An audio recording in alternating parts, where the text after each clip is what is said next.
And I think we're already there now.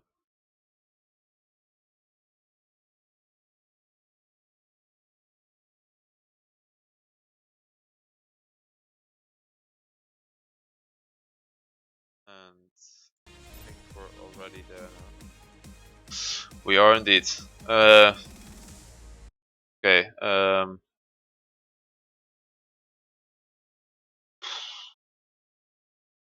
I don't really need the dashboard, do I? No, I don't.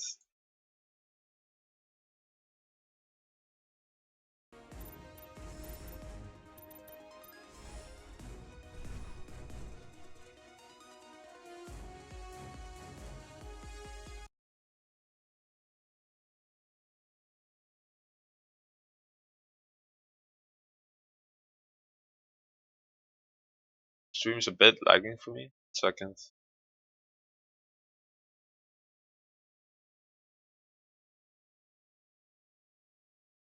Okay.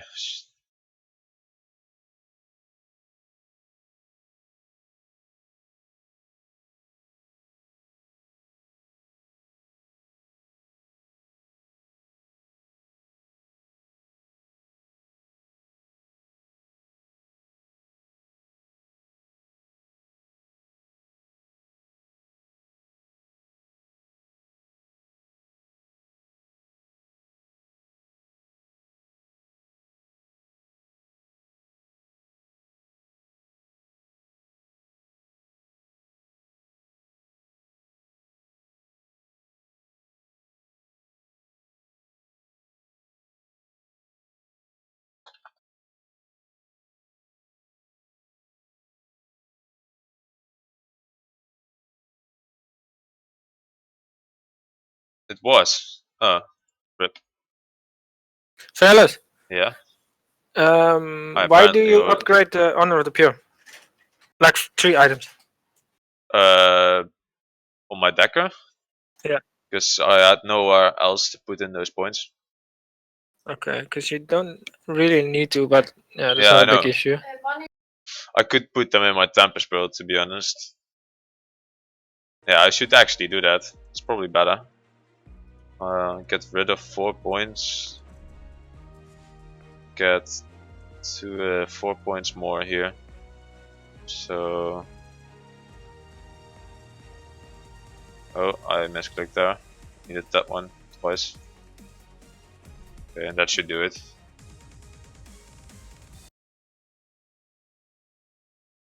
So apparently hosted the wrong channel. So it was with 2 dashes, so I'm gonna check my own Twitch and see if I can undo that host and actually host this one.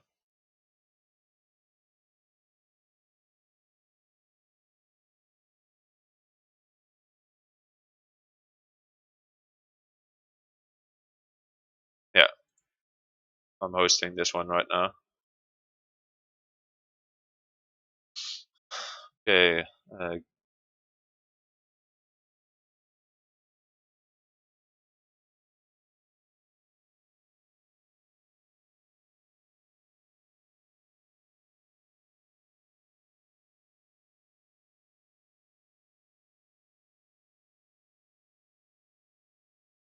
Is goed. Ja, gewoon introductie en dan beeld, man.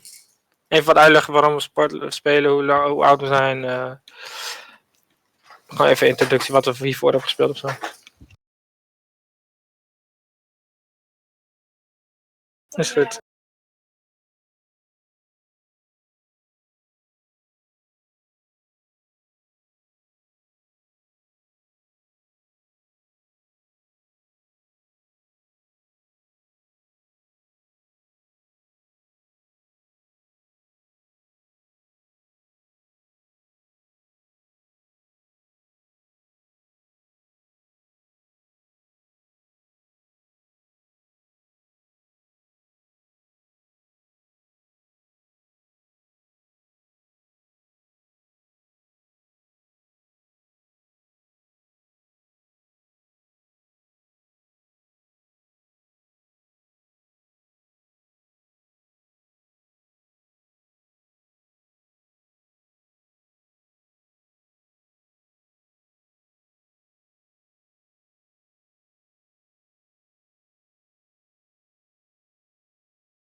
Oké, en I'm back. Zullen we naar elkaar met Discord gaan? Is goed. Oké.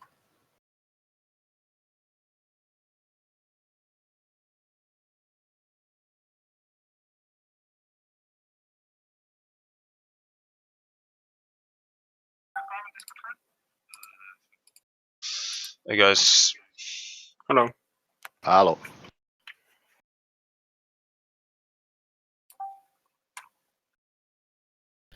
Hello, guys. Hallo. So we're just gonna start in like 5 minutes, and then. Hallo. I Yo, moved Blood. you. Oh, what? Yep. Oh. I need shadoN here as well. What? Yes. Why shadoN? Do I need to mute the stream or? Yes. Okay. We'll be right back, guys. We'll start in about 5 minutes, because then the lesson was scheduled anyway. I'll talk to you guys soon. Okay. Nice. Very professional. Good.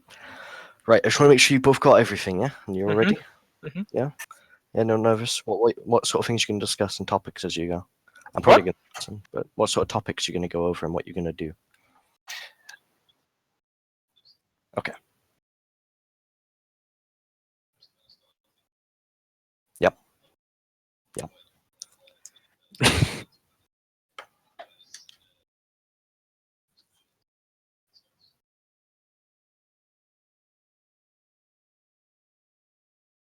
Stream is still up. Wait. Okay. Sensor is up. Okay. Apparently they can hear me, not you. What have you done? Stream is hear me. Hello everyone.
Okay, and we're back on the stream, guys.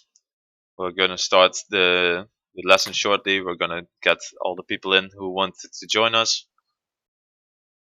And if you still want to join us with on voice, then please join the meetings channel on the Carbon Discords. Yeah. How many we have now? Like 5? I've got like 20 people signed up, but they might join later. I don't know. And we will stream it live on Twitch as well, so the VOD will be recorded. During the lesson, no, just ask questions. I will try to answer most of them. And yeah, just tell me when you're ready, fellas, and we can go. I'm all ready. You can start with your introduction if you want to. shadoN? Yes. So yeah, basically, I started playing Paragon since it came out, like since I think March it was. I played it casually, and yeah, now I'm playing it competitive. Before Paragon, I played well, like a decent level of Counter-Strike Source. I was like second best of Holland, so my aim is actually on point. Like it helps a lot in Paragon aiming. And I played League of Legends for like 4 years before this. So, and now I play yeah, Paragon. The reason I choose support was because I like in Legacy how you could just be tanky and kite everyone around. And of course that's changed now, but yeah, I still like support, and we're gonna discuss over why, and I'll give it to iFairless now. Okay. My experience is mostly League of Legends, in MOBAs at least. I played a lot of games before League of Legends, which wasn't really related to any MOBAs, mostly FPS and RPGs. Then when I started playing League of Legends, which was, I don't know, about 4 years ago, I played it for 3 years, got to Diamond, didn't really make a team or anything like special, or so I didn't really get any competitive like experience from that. When I started playing Paragon back in, I think May, what it was, in the middle of May. I was just playing casually with Mr. Wecker. Probably most people know him by now. um, yeah, and I started joined the team back in the day. I played in a tournament called GAX, not Gameaholics TV. Didn't get really far because we kind of sucked back in the day. And then I joined another team, which was a Carbon team, Blood's Groupies. Some people still remember that probably. We got second place in one of the Agores Rising, and our popularity rose pretty hard. Didn't really work out in the end. We started a new team, the Bro Down. You saw us in the PCS. We got kind of wrecked in the in the group stage, but in the end, it's all good. So I'm playing competitive for about 4-5 months now. Oh, yeah, I forgot to say as well. Like I recently joined Carbon EU.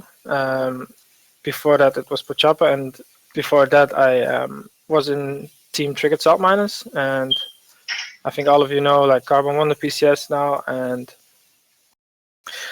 that's pretty nice. And then, like later on, I want to show some replay idea from the last game from the PCS finals, and then we're gonna discuss over some things like how to properly 2v1, where to position yourself, how to get ahead of enemy support. But first, we're gonna do some deck building.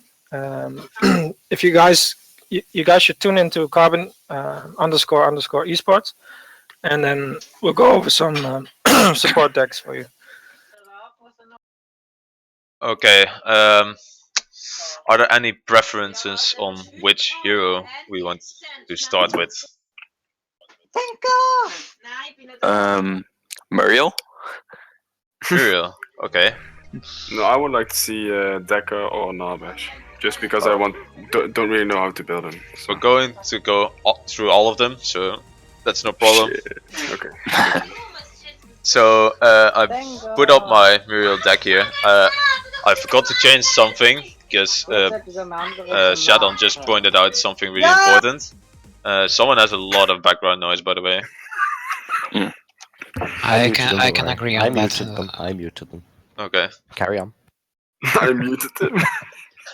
So it's Honor the Pure. One of the main cards in every support deck is Honor the Pure. It has insane stats. I'll put it on the screen as well so everybody can see it. You have like a really strong shield for the whole team, at least for everybody who is close. And the main thing about it is it's a normal active, so you don't even have to fill it in. That's what shadoN pointed out to me just before the lesson, which is quite reasonable. So I don't have to actually put any points in Honor the Pure. Yes, of course, you can put some points in that if you want some mana or some health, but health is pretty weak at the moment, so I don't really like support to build much health. But it's and the mana is also kind of meh. 30 mana for 1 point is not worth it in my opinion. So you can leave it. You can just leave it out like completely empty, which is completely fine. Because you just want that active, and you don't really need anything else from it. The second part you can probably see in my build is the other important part is the Brawler Sword I have here. It could be any ward. I picked the Brawler Sword, which is completely empty. Basically what you see a lot of people do now is buy one ward, go and put the ward at the start of the game, by the way, and go back and change your stuff to some consumables. Why people do that is because you get some early vision and you have enough time to place that ward and go back to get some other stuff and still go be in time in your lane to get to not miss any CXP or XP. So it's actually good on all the lanes. You don't have to even be able to do it only on support. My next item is pretty obvious. Another ward. You want at least one ward, of course, because that's what you need overall. I have the Lord's Ward. Why do I do that? Lord's Ward gives you 3 stats, while you're only with just 3 points, which is really nice. And then I put in what the second thing about it is that you don't need to get upgraded to get any bonus from it. My ward, well, the obvious thing about this ward, you can only get health and mana regen. You don't really need that early, so you can just leave it and only buy the ward. So you get those 3 stats, but you don't actually have to upgrade anything to get some bonus. By the way, if you have any questions, put them in the chat or ask them right here if you're in the channel. I don't really mind if you interrupt me anytime soon. These next 3 guards are pretty self-explanatory. Like all supports have to get some tankiness in some way or some form. Obviously, it would be nice if you can make them small cost. So 6 cost is always the best kind of cost if you can manage that, of course, because it's pretty hard to get those 1 cost before the previous patch. Obviously, you can make them right now, but you still need the metal, I think, to make them. So you need a lot of packs for it. It's really nice to get these 6 costs. 6 costs because it's easier to make them for support. You won't get many CXP, especially after the change in non-live, where you only get, I believe, 60% shared experience with 2 people, which kind of sucks for support because you will get way less CXP than before. The other template plate is just to fill in for the more tankiness. The Chronomancer disc. A lot of people have been asking me on my stream as well, why do I put this in? Doesn't the card kind of suck? I don't think it really sucks. Two main reasons for that. One, you get cooldown reduction. Cooldown reduction is quite unique in Monolith.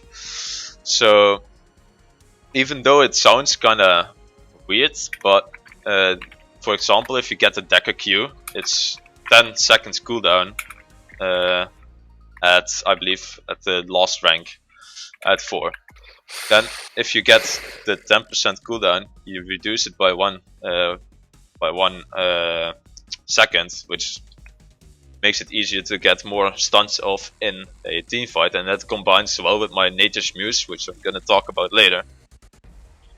And the second reason is a lot of cards that are available for these kind of supports like Muriel, Arbash and Decker are not really worth to buy at the moment, because the shred cards like Satori Cloak that were really strong in Legacy got nerfed into the ground and are not really useful anymore at the moment, which makes it kinda awkward for supports to build good cards.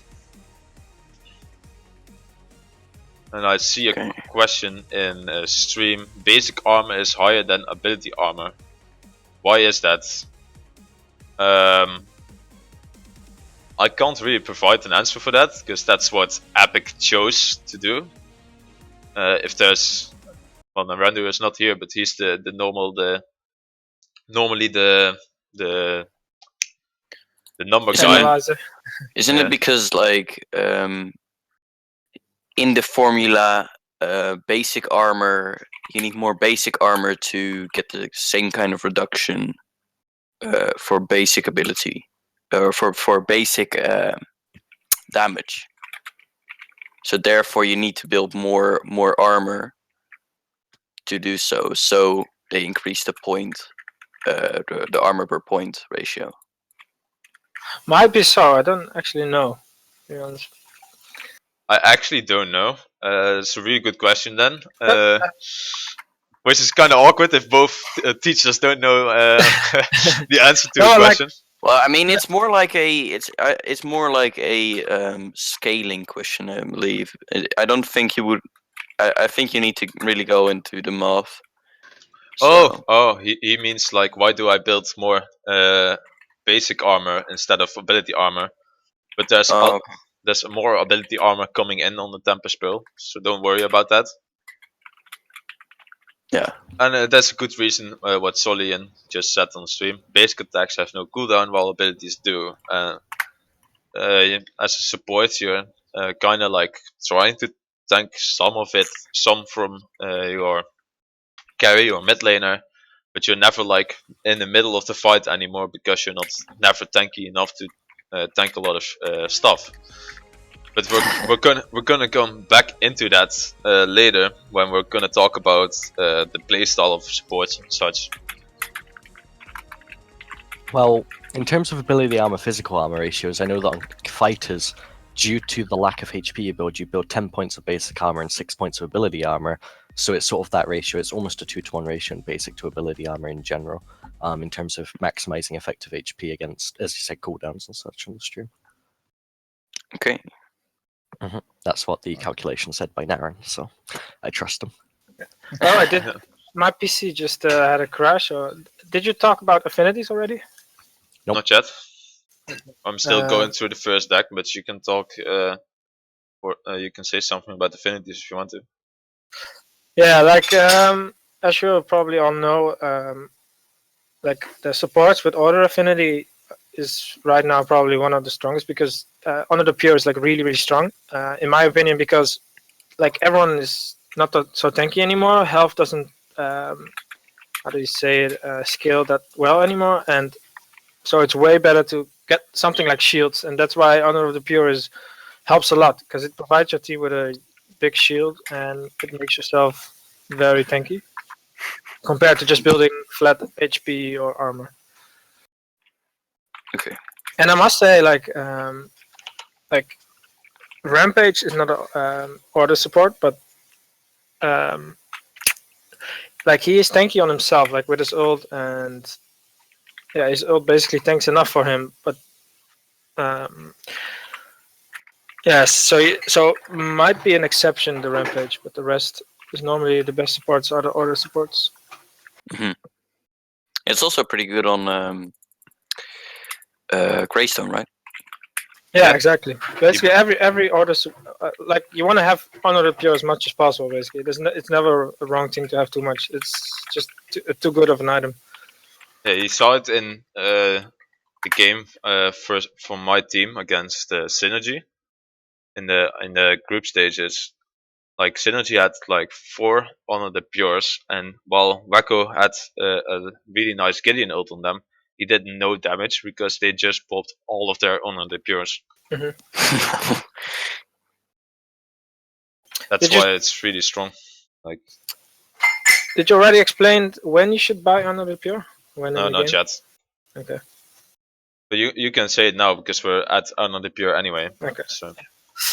So what I do, I don't know if Fearless does the same, but what I do is start with like a health potion, a scout sword, and a mana pot, or like a shepherd's I fire, the start other one. Shepherd's Fire, Yeah, you could also use that.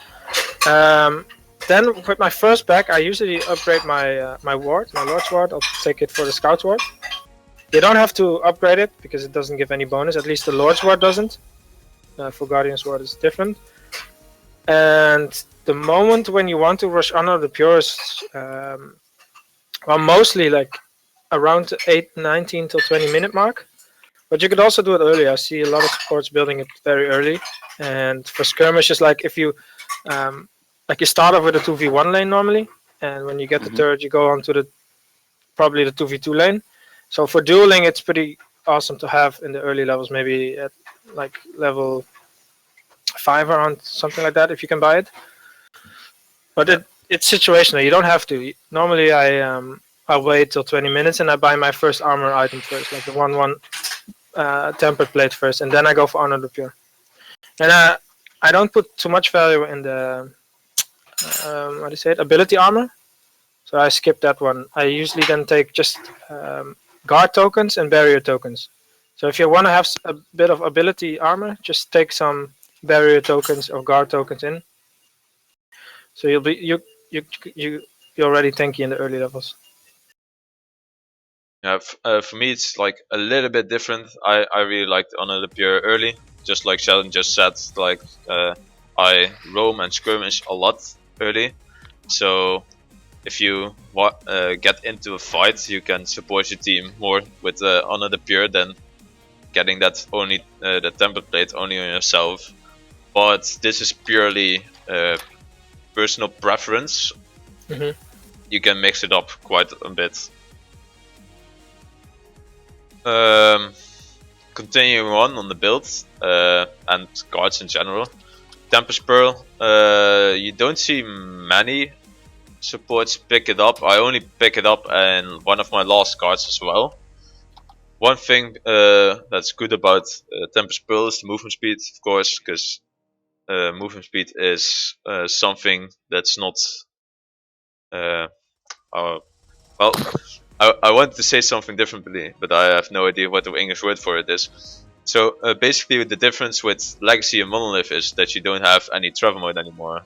So it can be hard to engage in a fight, and with Tempest Pearl you can speed up your whole team. With like if you speed up a Rampage that can throw his Q, his rock, you can speed him up so he can have an easier shot at hitting that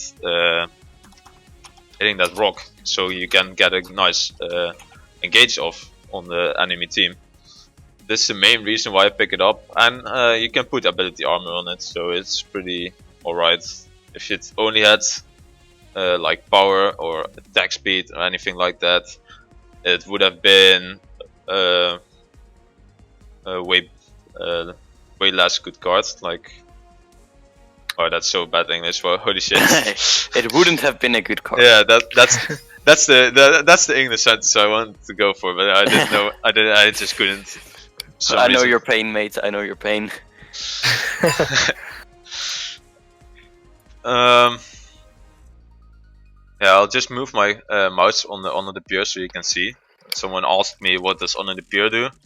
It if you activate it, it shields yourself and your nearby allies for 3 seconds and absorbs a lot of damage. So you get a so you get a really big shield, and that's for everybody who's close to you. So you can get about 1 second 125 plus 25 times the player level. Like if everybody's like mid game, everybody's about 10, level 10.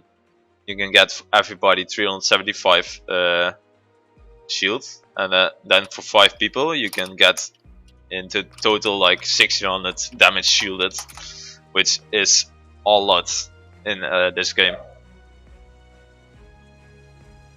My last or my final item that's on this list is Nature's Muse. I've been getting the question a lot in my own stream as well, that why do you build Nature's Muse? Is it actually worth to build Nature's Muse? That kind of stuff. And the reason why I buy it is because you can have some really nice team synergy with it. Just imagine you have a Rampage jungle, a Decker support, and a Gideon mid lane. That's or how it's a mid lane, doesn't really matter, something with a lot of DPS really fast. Just imagine that, like Rampage throws his rock, 2 seconds stun, then you throw your Q on Decker, also the stun. So not if it's max, it's also 2 seconds stun. You're stunned for 4 seconds already. In the meantime, Howitzer or the Gideon could have used his Q already, so a lot of DPS. Then you use Nature's Muse. You can stun the Rampage stun can stun again in like 2 seconds after he got out of his stun, after the enemy got out of his stun, and he gets stunned again. And most of the time he's dead by then. So it's really nice for pick up and straight up team fighting, because you can get your cooldowns back earlier, which can result in either more DPS, more CC, that kind of stuff. Yep. It's almost like another 10% cooldown reduction, right? Yeah. Pretty much. Bit better in my opinion. Yeah. But you do have a cooldown on it, so I don't know. You can put pros and cons about it. And someone just asked me like, is it better in team or could you build it solo? Pretty much. Of course, it's gonna be better in a team because you have coordination with your team. You have like communication. You can always coordinate it better then. In solo, I wouldn't say it sucks. I would still rate it as a good card, just not as good as if you're playing with a team. You just have to have a keen eye on what everybody is doing, which can be hard, but most of the time it's just practice that you need to get it. The thing you have to keep in mind as a support anyway is what the cooldowns are from your teammates, or at least knowing what they just used so they can't just instantly use it again. So yeah, team is always gonna be better, but it doesn't straight up suck in solo queue. Do you suggest that Nature's Muse is not really a solo queue? Oh, that's basically the same question. It's good enough, I believe, because a lot of other cards in for supports just straight up got nerfed into the ground, which kind of sucks. So this is probably one of the best cards you can pick up at the moment. Yeah.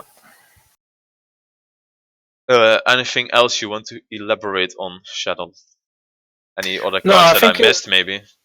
No, I think like Oh. that. It's funny that like my support decks look exactly like each other. They're like a few basic cards you really want to have, and that's the Lord's Ward or Guardian's Ward. You want to have basic armor, template plate, 1/1. You want to have Honor the Pure for sure. You don't have to upgrade it; just put 2 items in it. That's fine, because it doesn't give an upgraded bonus. Then you want to have Temper Spill for the movement speed, and like Nature's Muse, because I think that's the 3rd best card you can have on support. But basically, all my decks looks the same. So Okay. One more card that I forgot to mention is Purity Sensor. It's a really situational card, so I have specific decks for it. I should change this one as well, but I will do that later when I'm not when we're not streaming again anymore. But Purity Sensor is a card that removes all debuffs from yourself and nearby allies. Card, I would use that card if I would be playing against a Fae. That's the main reason I would want to play that. Just because they can not get pulled into that into her ult after you use it. It will just disappear all of those Divines. vines. Yeah, exactly. You understand me. You knew what I was gonna say. I'm Dutch, man. Yeah. I get you. So really situational item can be really good, but I think you'd rather make another deck for it than add it in your other deck.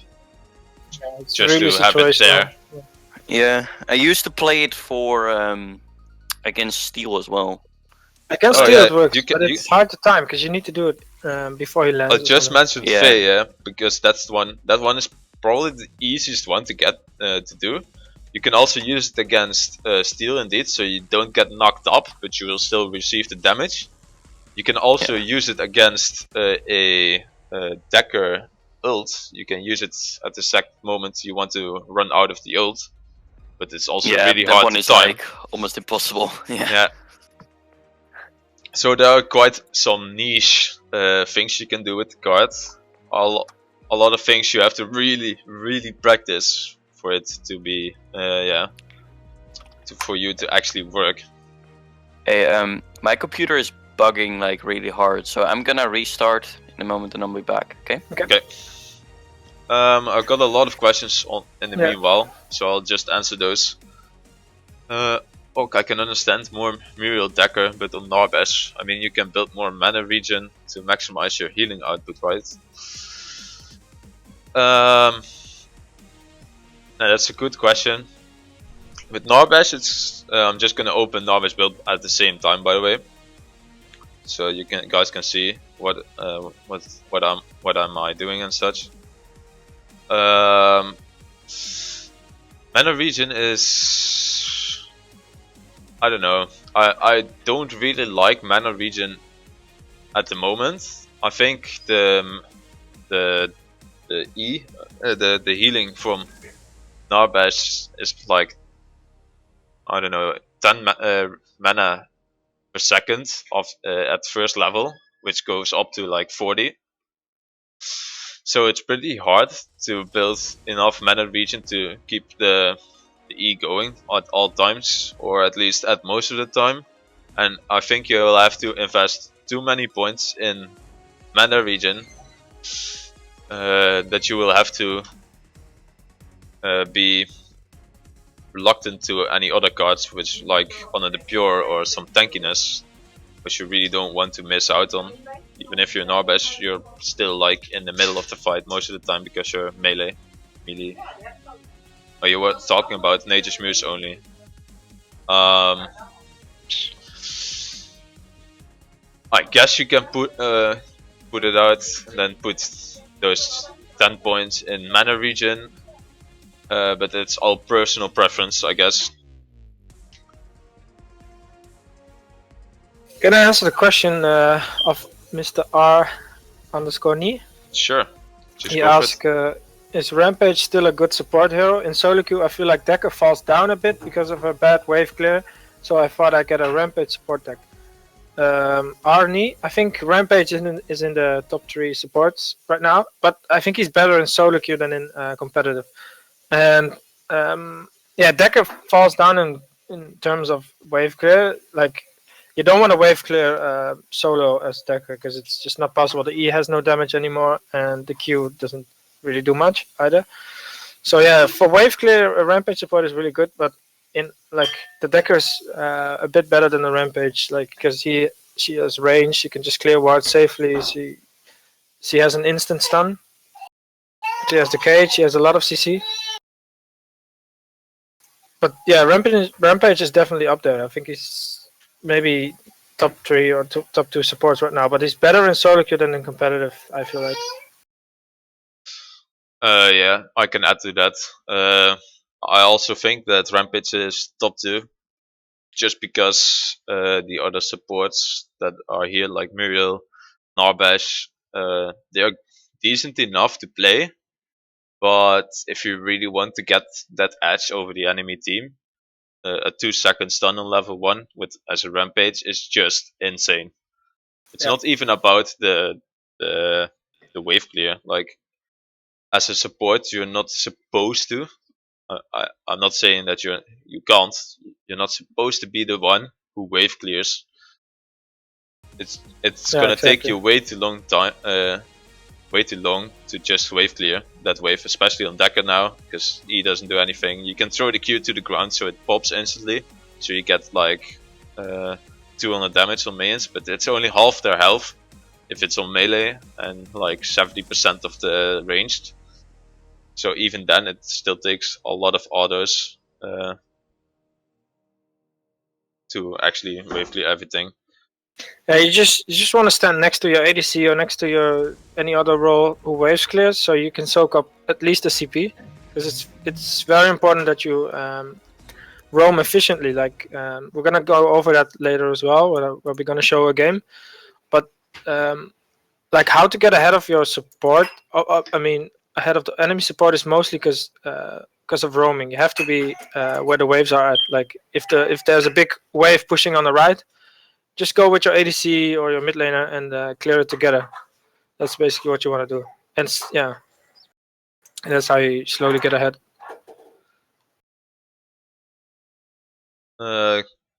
Someone is asking if you can drag him in. You should Um, probably join meetings, because then it's easier to drag. And I can't drag, I believe. I got think it. you I can. got it. Let's talk yeah. about fellas. Let's talk about what we rate as top 3 supports, because we haven't done that. For me, Yeah. top 1, the number 1 is definitely Decker. Mm-hmm. Just And why?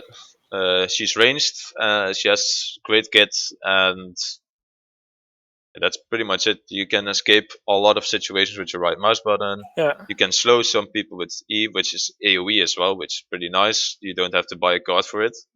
You have a stun, which is pretty long range as well. It's decently to hit. You have some bugs with it, but I hope they will get fixed soon. And your ult is just insane for combos Mhm. with other Mhm. heroes. Oh yeah. Yeah. Number 2, definitely Rampage. The 2 minutes, 2 minutes, the 2 second stun is insane on level 1.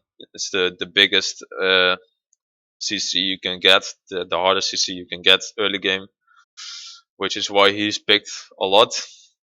And if you can combo it with some form of like uh, damage with like Gideon Q or Howitzer Q, you have basically melted someone on level 1 for more than half their HP.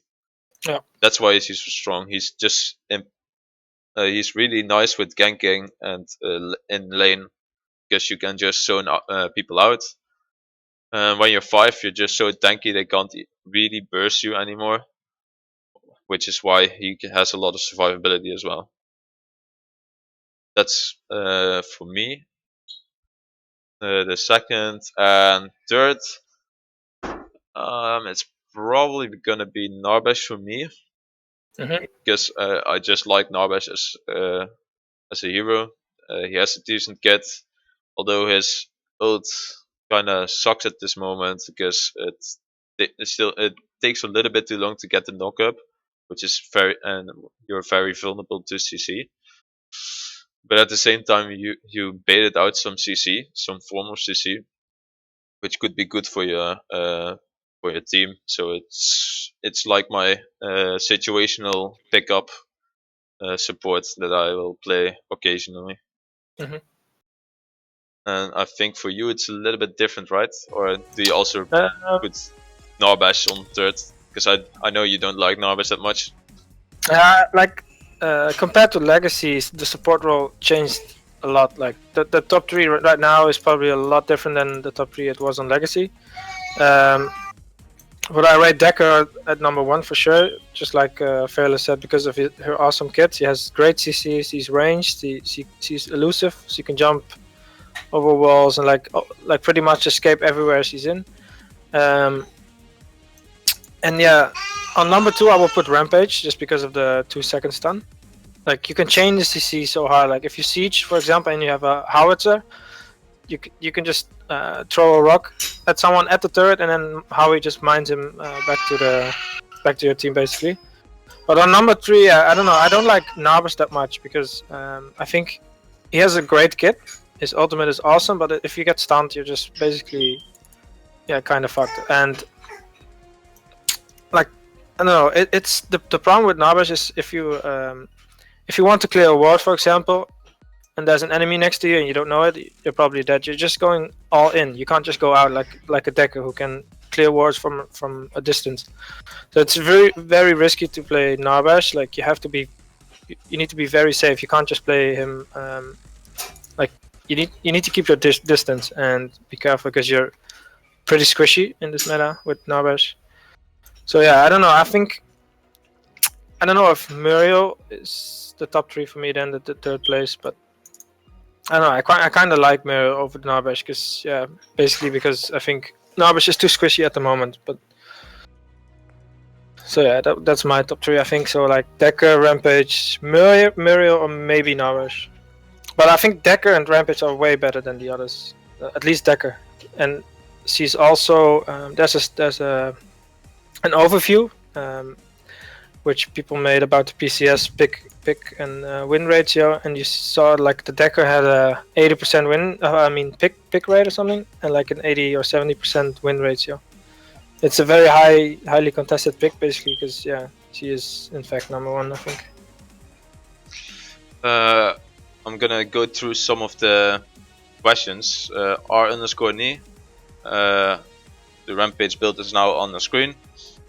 You didn't really miss anything, don't worry. Jan to call, I know some people building an early 6-point Legion Diamond. Do you think this is inefficient? On what hero do you mean? I don't really like. I mean on like Decker. Oh, okay. Personally, 1 second, guys. I'll put the support Rampage back up soon. I'm just gonna check Legion Diamond because I'm pretty sure it's health, mana, regen, and power. I use it on my Decker build. Personally, I'm just not a fan on building power on any supports, except for Rampage because you need some damage there. But on Decker or anything, I'd rather go with some tankiness than getting some damage. And health is not really worth it at the moment.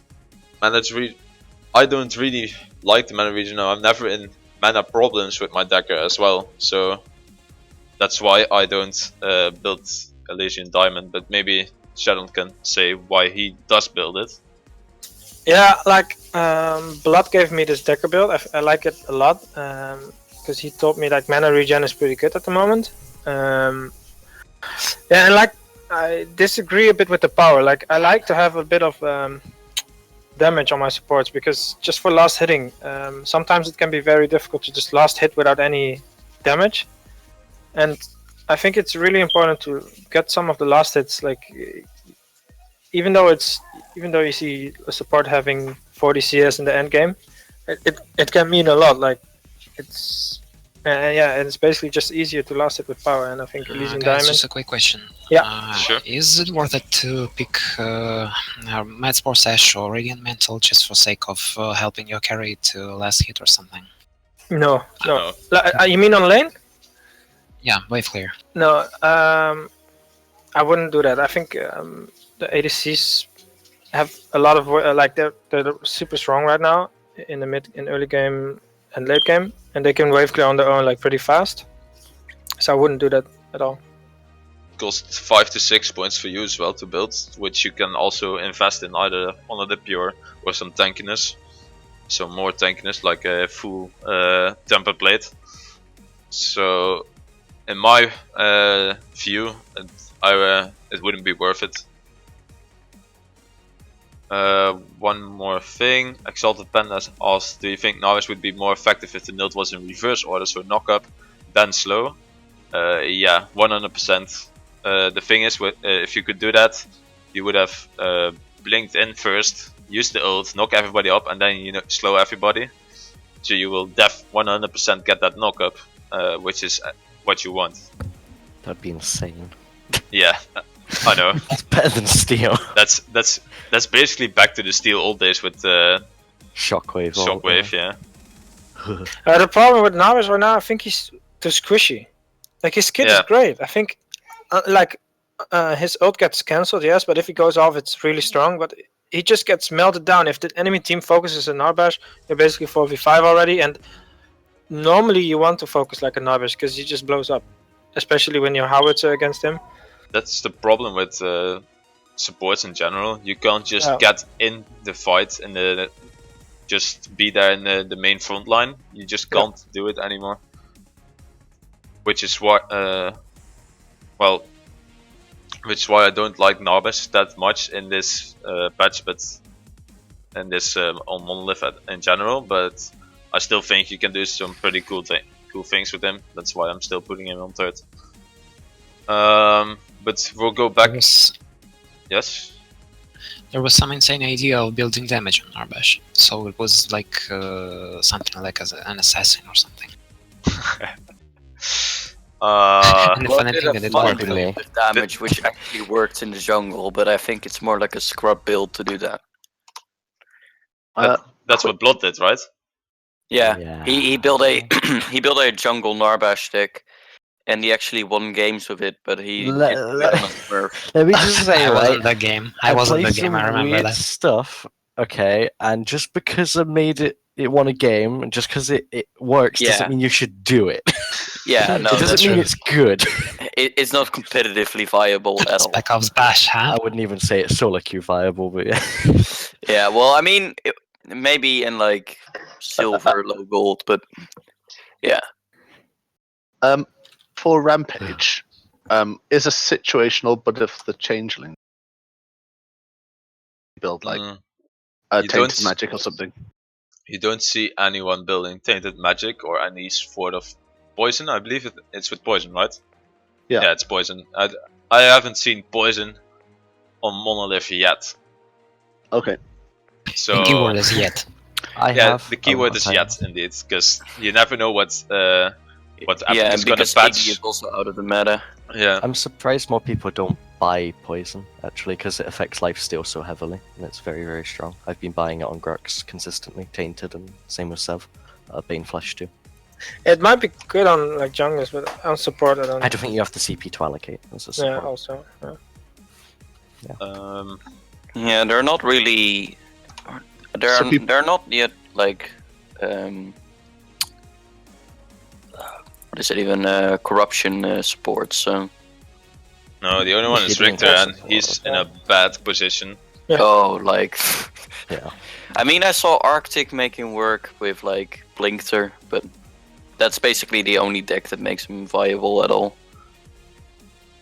Yeah, so people aren't even using it. Yeah, I guess because Rampage isn't like, and it's not a super health meta, that people don't need the Taint cancel Rampage on anymore. Pretty much. Alright, fellas, you want to show off some more builds? Yeah, let's go through some other builds now, because we're using a lot of time. My support Rampage build, again, the ward with nothing in it. To get that early ward going on, you just go back and get some consumables afterwards. I put in a Siphon just in case that I'm more going to jungle than I'm actually being in lane. And that's mainly the reason when we have shut down the offlaner, but haven't taken the jungle, haven't taken the tower yet. So then I'll go jungle a bit more. Then I'll just take the Siphon for so I can clear faster and I don't have to back every time. Only reason why I put it in, and I had the spot free anyway. The rest is kind of self-explanatory. A lot of things that are just tank stuff. I put in Snakefire Mesh because you get the upgraded bonus, which is ability armor, instead of the Torrent Greenwave, which you get power. I get some early damage on Rampage because you can really shut someone down by just instantly killing him with a 2 second stun. Same for the Spike Bone Plate here. And the other thing that's well, that you can see here, which is not self-explanatory, is the Blight Bones. I don't think a lot of people use this, but you get hit, Effie. What's it called? Gary is building critical strikes now and lifesteal.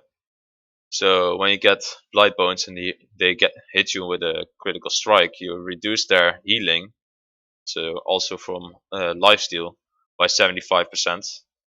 It's kind of a niche card, I believe. I think a lot of people are underestimating the card. And the only thing that I still have to work on, because I haven't played it that much yet, is when to buy it, because you just have to like look at the Gary's build, when does he have crit and lifesteal, and then you have to buy it instantly pretty much. So you're a little bit Yeah, it's a reactionary card. yeah, exactly. Yeah. It's reaction only. But they will build it nonetheless, so you will get it in your late game anyway. Okay. Okay. That was Rampage pretty much.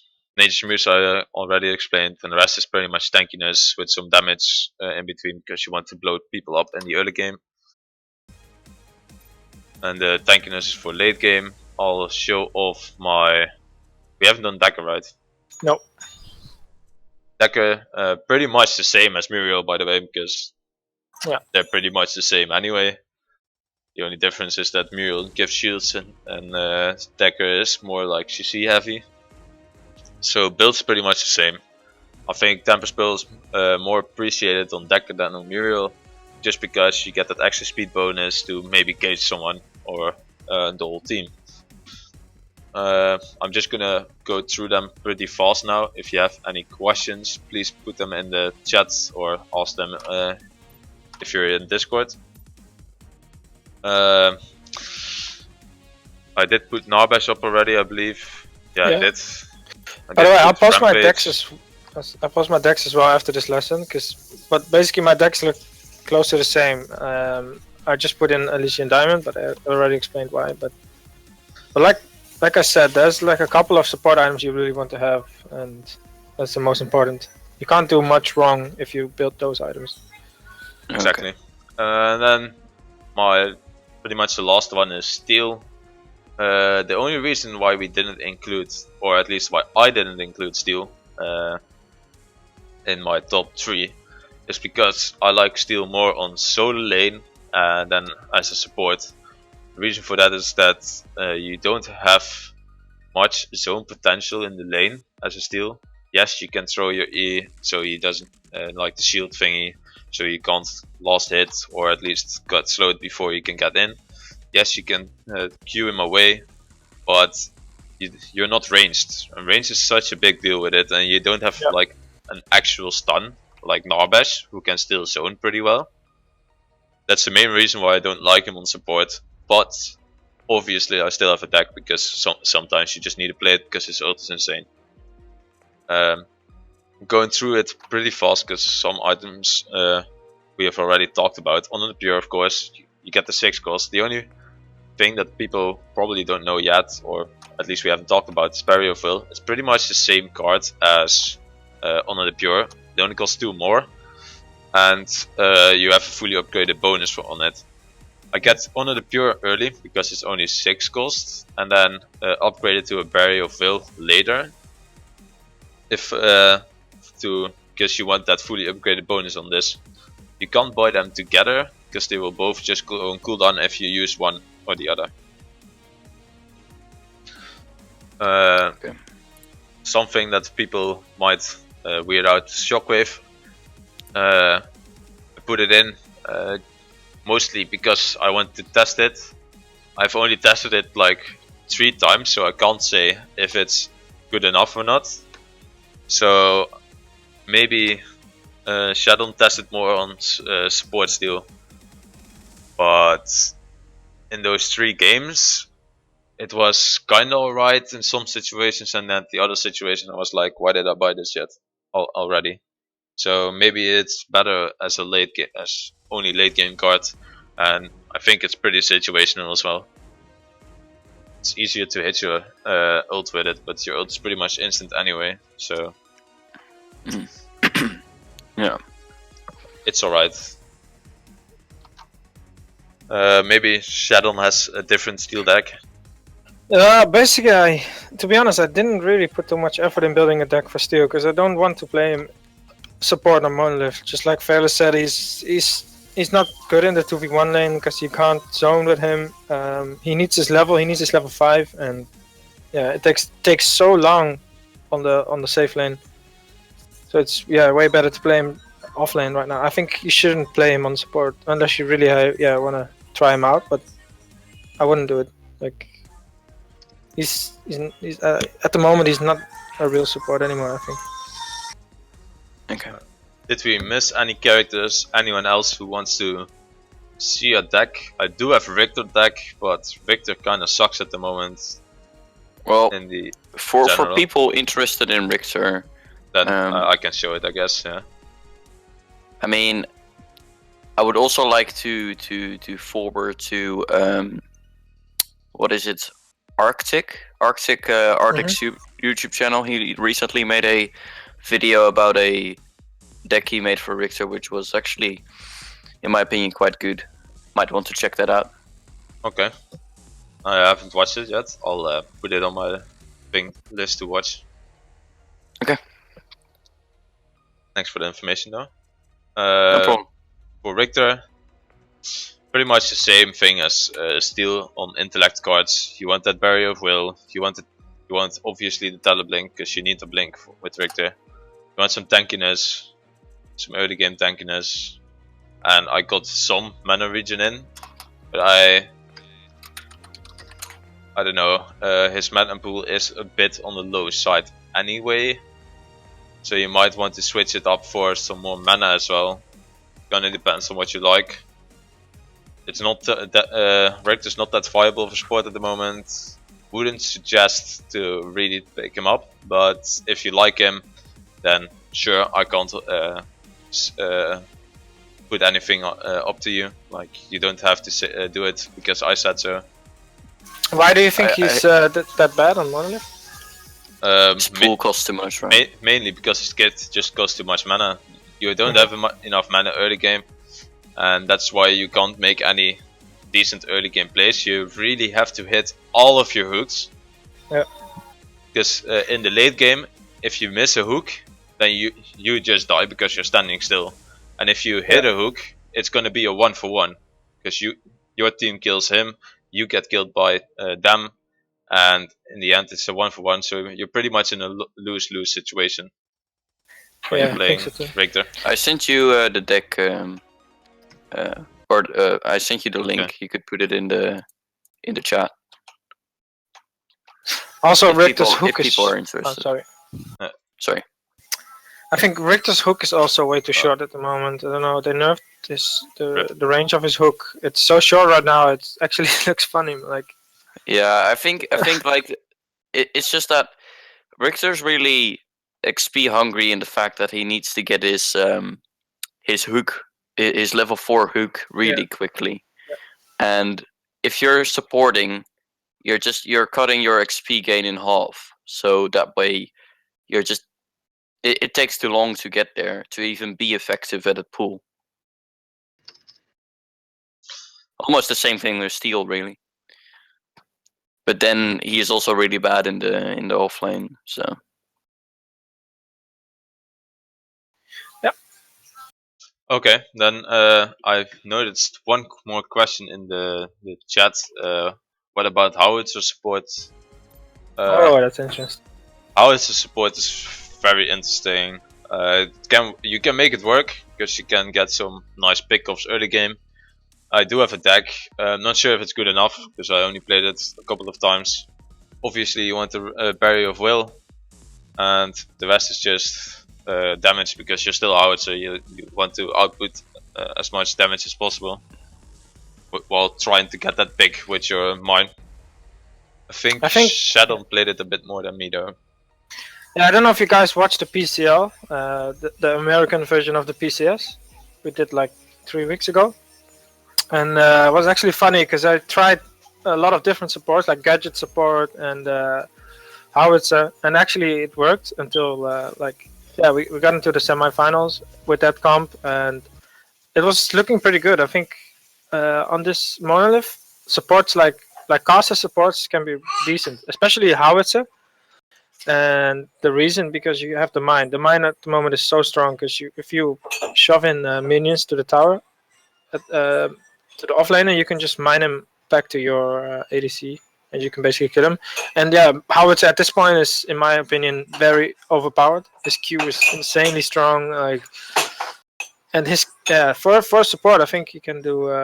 He has enough CC to be a decent support, and plus he brings a lot of damage. Same for gadget actually, because with gadget on a support you can continuously put a bomb on the enemy offlaner, so you can poke him and eventually dive him.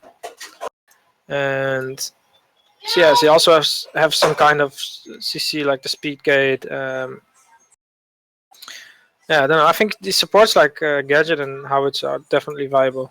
Way more viable in my opinion than like a steel or a Richter. Okay, someone just tuned in. I guess we gave a top 3 earlier. For me, it was Decker as first on support, Rampage second, and Narbash third. And shadoN mostly agreed with me, but would have put Muriel set on third, right? shadoN? Oh, sorry. You put Muriel on third, right? Yeah. Okay. Yeah. So those 4 are probably the best supports, but you have some niche supports like howitzer or gadget, what shadoN just said. But we're gonna go into a game because we're kind of dragging on quite a bit. Yeah. Let me get the thingy. I'm gonna post it in the stream chat so everybody can watch it with us, or just watch the stream if you want. If you're more interested in that. Isn't that the wrong one? 1 second. That's what the one you just sent me. The last one, yeah. Okay, Yeah. then that's a good one. That's a good one. Yeah. I mean, I'm gonna skip the draft because we want to start as fast as possible. We'll just talk about picks after we get into the game. Yeah, just tell me when you're in game. I'm already at 1 minute and 20 on the replay timer.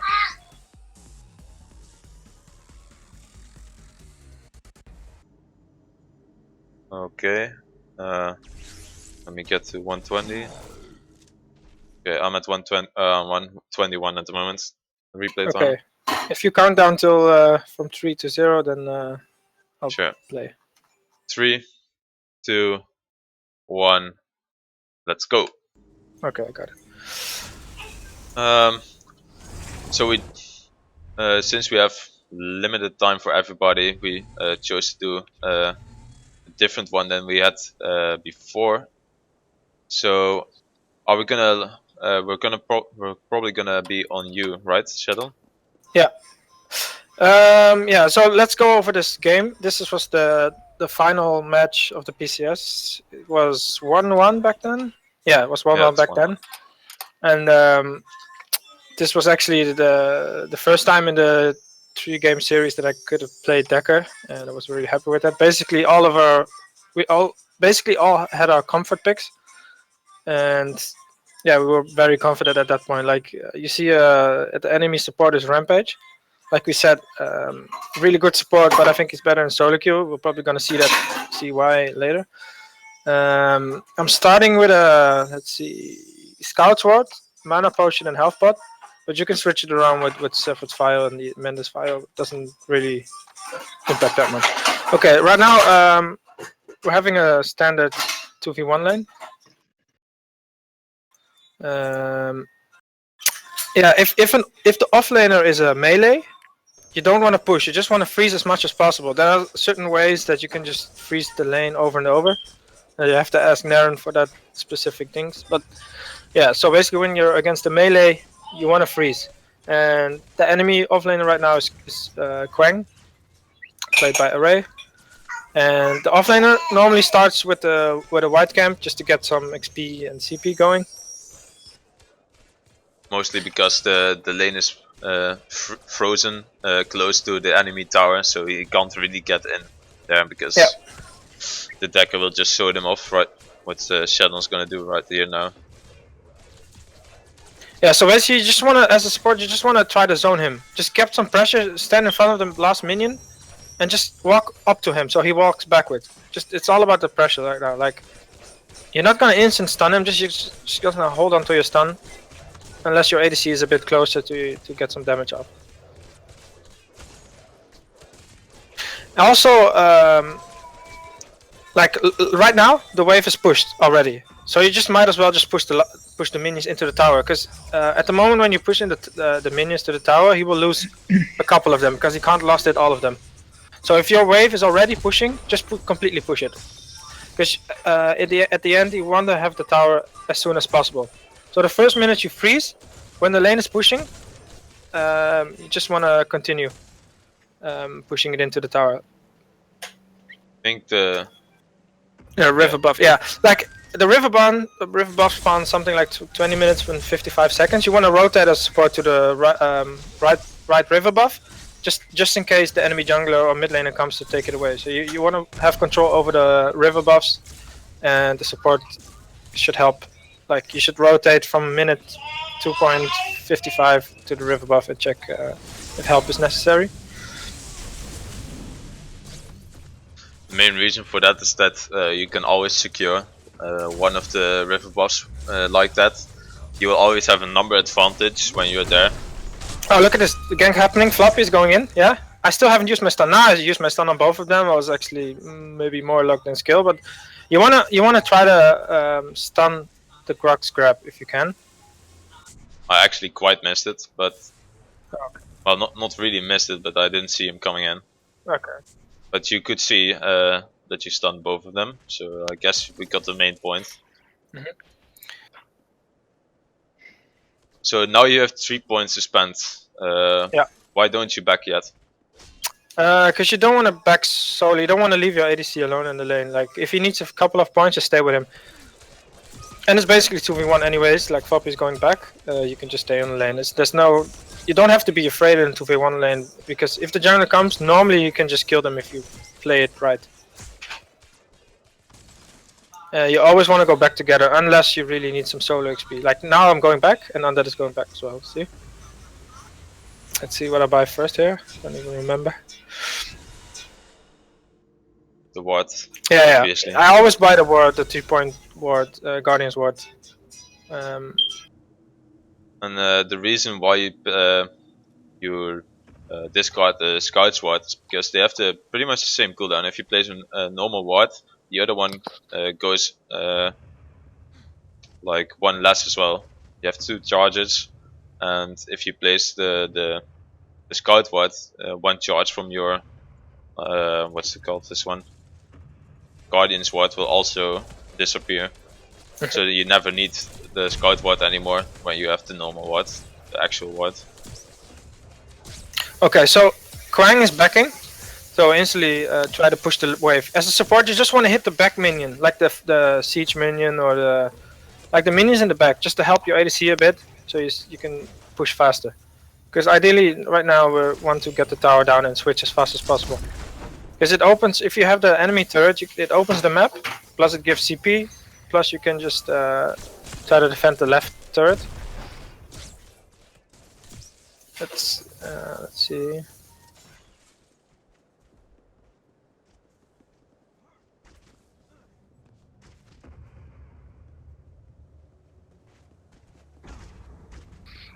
Oh yeah, you also want to ward the entrance, like like where the gold buff is. There's like how do you say it? Close to the white camp, in between the the gold buff and the Where river. the ward is now. Where the ward is standing right now, you always want to ward there. Maybe a little bit deeper is actually good, but I think that one's a little bit deeper maybe is good as well. And you want to ward the other ward on the left, where you can see in the river. The thing Just to is, see, when you ward it deeper, it has a bigger chance of getting de-warded. So Yeah. it's kind of like, do I really want to see that jungler 1 second earlier? I think against the Rampage you would really want that.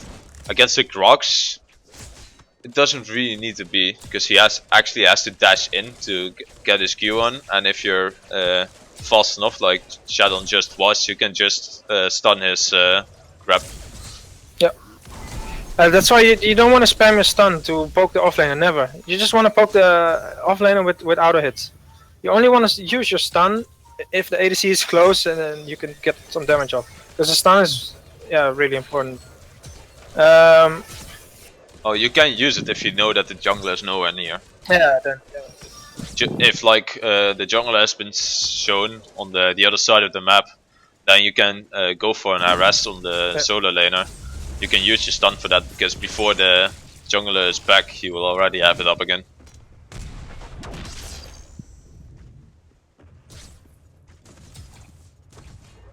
Okay, so we should be able to get the tower in at this wave. It's a little bit different than a solo queue game, I must say. Like normally, when I go into a solo queue game and I support, I usually try to dive him at level 2, and it like 80% of the time it works. But I'll explain later how to do it and stuff. Like this is a competitive player we're playing against, so he knows where to stand or where not to go.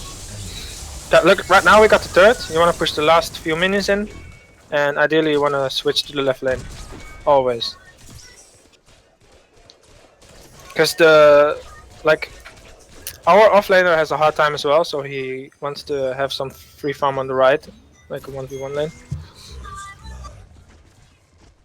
And as you can see, our turret is actually still up, so that's perfect. You want to have your left turret up if possible. So okay, now we're basing. When does the offlaner? When do you let your offlaner know that you're gonna lane swap? Basically when we back to base, we say it. But yeah, it's okay if he stays a little bit longer, because on the right side the minions are still the waves are still pushed into the T2 of the enemy offlaner, so it's okay to have your offlaner get a few minutes before he rotates. It's no problem. Just saw a question on the stream. You can watch the VOD after this. It's going to be saved. So if you can't keep watching anymore, you can just watch it back whenever you have time. Just go to this Twitch channel and you'll be fine.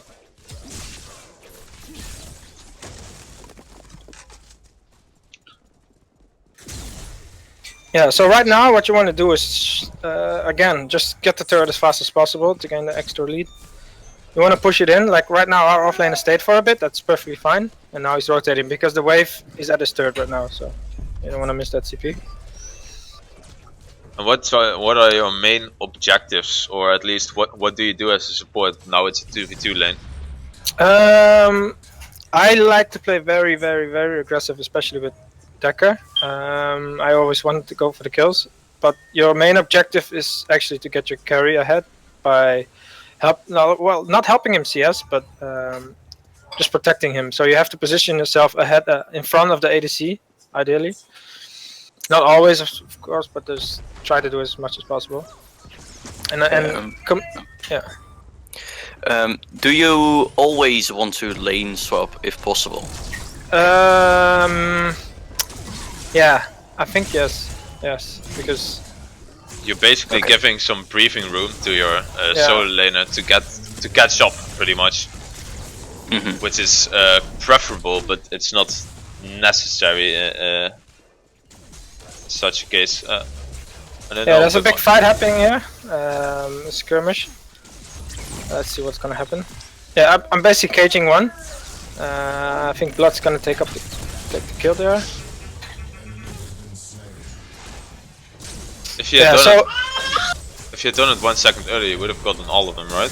yeah, probably. But I think I was just got just my level 5 later on. Okay, I didn't notice. Let's see the CP lead. Nerf Mundo is on 13 points. I'm on 30 points as well. So there's nothing really Wrong different on about the it. support, but you can also Yeah. as Like a right now is the point where you get effective CP lead. If you have like you want to get level 5 as a support faster than the other support, because level 5 means a lot, like especially for Rampage and the Decker ult. It's really amazing to have. Like as soon as you hit the level 5, you can probably 2v2 or kill someone. And you want to reach that by getting some solo XP. So if your ADC is basing, don't be afraid to just take some solo XP and then go back a bit later. Also, as support, you're gonna have to press tab a couple of times when you go back or when you're walking back to your lane. You have to check like what the enemy AD carry or at least your lane opponent is building. Can he escape your stun? Can he does he have any form of tankiness already? You want to check if your carry is always ahead on CP and that kind of stuff. You need to take a lot of things into account when you're playing as a support. Some things we do subconsciously, so I might forget something right now, but I hope to keep you updated as much as possible. Yeah, can I say something? Like right now, my ADC is just freezing the wave, and he did a white camp. Don't shy from going to the mid lane and get some CP together, because that's how you get ahead. You want to roam where the waves are at. Like Undead was freezing and doing a wild camp, so there's nothing for you to gain. So you want to go to mid lane, clear some wards, get some free CP. In solo queue especially, I roam a lot to the mid lane, especially because the extra minions CP helps. What would you say is good balance of roaming and staying in lane? Because I've been asked a couple of times to save on like when do you roam, when is the best opportunity to roam, why do you roam so much, and that kind of stuff. It's a difficult question, but basically, like when there's nothing to go for like if the ADC is doing a wide camp or just clearing the jungle, you want to roam to the mid lane, because that's the closest to the left and right lane. You never want to roam to the off lane anymore. If you switch to the left, you don't want to go to the right anymore. It makes no sense. Just go to the mid lane, like I'm doing here. Let's see. Yeah, what more? Yeah, and in solo queue, if you roam, you want to try to kill the mid laner, or just shy him away. Like it's also fine if you roam and you don't get a kill, and just get some pressure on the turret. Like if you can force out the mid laner to go base and get some damage on the mid turret, it's awesome, because the mid tower right now is very important. Like you can see here, Nerf is on 16 points and I'm at 17 points. It's like 1 CP ahead. It's not much, but it's basically because of the roaming, because there's nothing really happened other than I have 2 assists and he has 1. Let's see, there's a 2v2 going on. Okay, right now I'm walking in front of my ADC and I catch the stun. Okay, I could have dodged it, of course, but like you wanna go ahead of your ADC. I missed the stun there, so that's ideally you wanna go back off. Like I said, that just back off a little bit because it's risky. I think a play is happening here right now. So we got the turret. Yeah, they're falling back already because they see blood coming in. I think something should be happening here. Looks like there's gonna be a skirmish. Yeah. Like I have my stun ready here. He wants to pick up the rock and I instantly stun him. It was kind of a misplay by him, I guess. His team wasn't following up.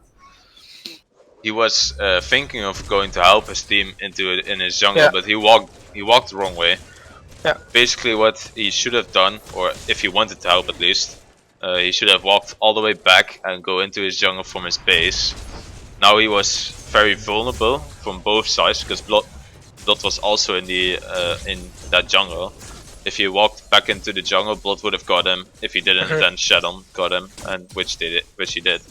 Also used. Me and the Mew are pushing the T2. It's if you can get the T2 this early, it means a lot because the jump pads will disappear if one T2 is gone. Like right now, that's actually very good. You want to, if you can, you get rid of the T2, but you have to be very careful because you can only do it when you have proper vision control and see that there's no one coming. Even if when you get the tier 2, why it's so good? Basically, they don't have jump pads anymore, and when you don't have jump pads anymore, you can't get out of base as fast as you did before. Basically, your rotations will be slower, and it's just a lot of wow, English. It you're just faster than the enemy. Yeah, you're just always slower than your enemy, which makes it hard. You just seen shadoN pick up the Honor the Pure, like you said before, before 20 minutes. That's when he would have liked to pick it up. I would have probably done it the other way around. I would have probably gotten the Honor the Pure before that that Amp played. That bug though from your Q. Hey, shadoN, quick question. Yeah. Why upgrade the right click over the E?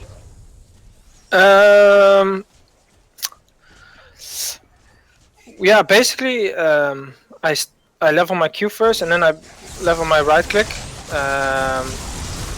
Yeah, because it gives your team a speed boost, a movement speed boost. Oh, okay. But it doesn't really matter that much if you level up the E. Okay. I think you could do it as well. It's just depending on your playstyle as well. I think. Well, why does it switch? You want to level up Q, that's for sure. First. Okay. Oh, we done the Raptors here. Yeah, that's just general game knowledge. Like if you see how many wards we have all over the map. Yeah. At that point, you can just safely take Raptors. Like you can see them coming, because doing Raptors is pretty risky. But you need to have proper vision control into the jungle. Ideally, you want to always have you see the right ward in the right jungle. There's a ward there. That one is, I think, really good because it sees all of the right side jungle. You ideally want to have one on the left as well, or on the stairs from the green to the jungle. shadoN. Yeah. I don't think you watched the tooltip from Decker, but it doesn't give any movement speed anymore if you jump. Yeah, it does, but it's not written in the description, but it does give. I think only to you though, not to your allies. I thought it was like I'm not sure. Like in the update notes, it said it wouldn't anymore. And in game it shows it goes. Yeah. Yeah. In game it still gives the trails, but I think that was a bug.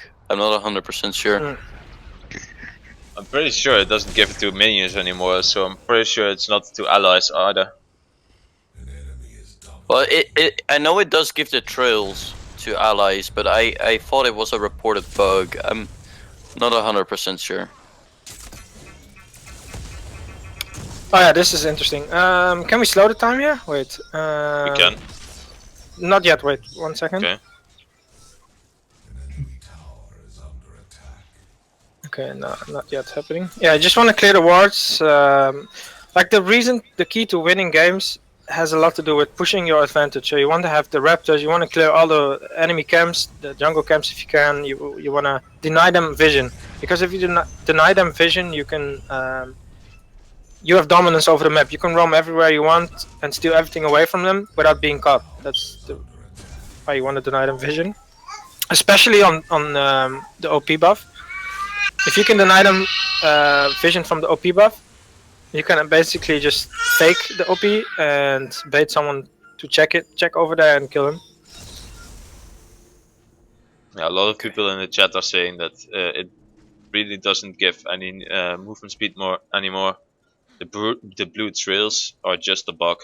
Okay, then I would probably level up E. Okay. Your right mouse button does have like a 23-second cooldown on level 1. Yeah, so it's I guess you can still get the cooldown reduction on it. But you should only go that way if you're the one who are getting in sticky situations, I guess. Okay.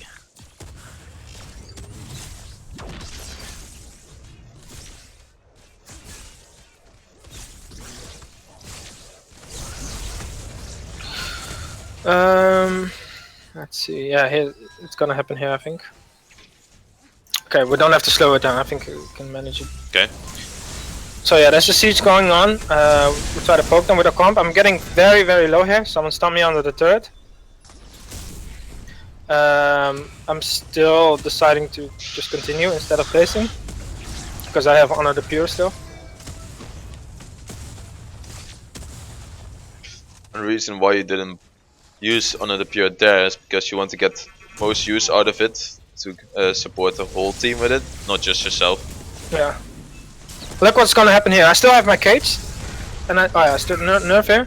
I still have my cage, and I'm getting bombed right now. So I use Honor the Pure because I don't want to get too much damage. And now I'm gonna jump and cage here with like a super low HP, but it sets up 2 or 3 kills for my team if they could follow up. And that kind of plays with Decker you can make a lot. You can carry very hard on some certain supports, like doing, yeah, just baiting enemies in because you are very elusive with Decker.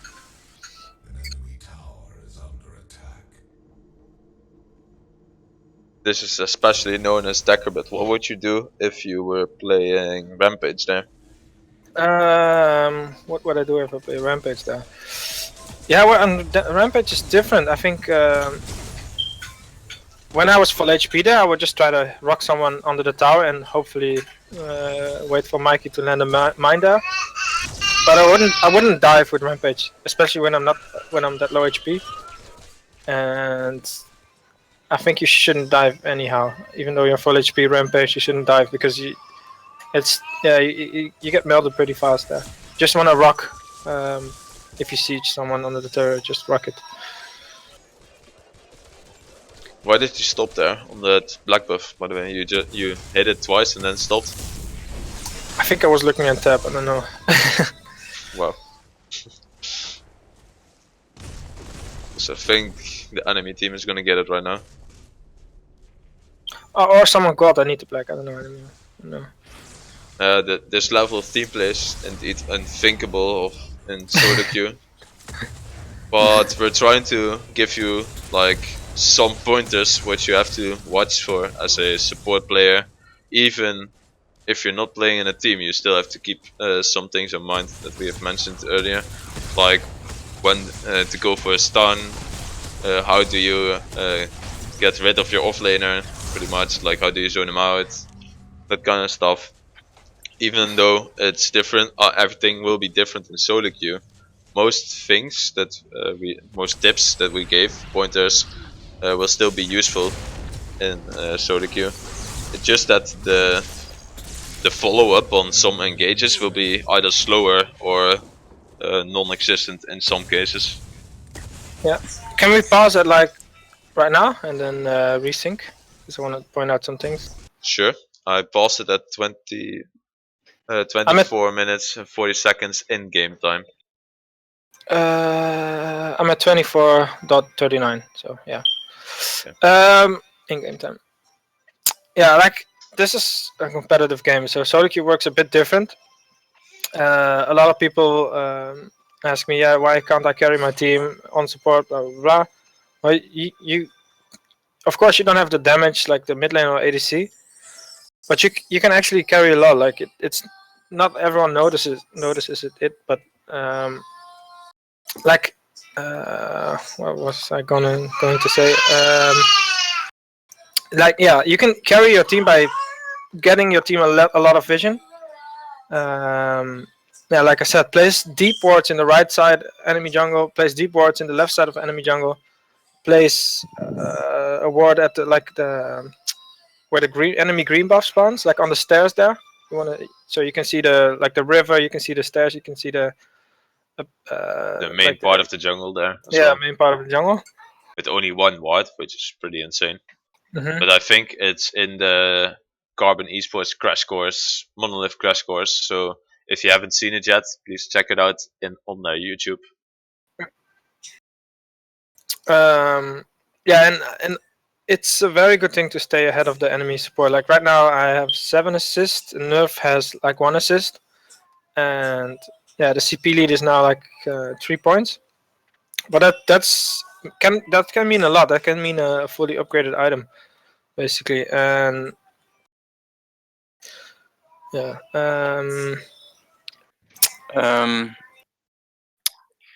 I have a bit of topic here, but Mhm. when would you build the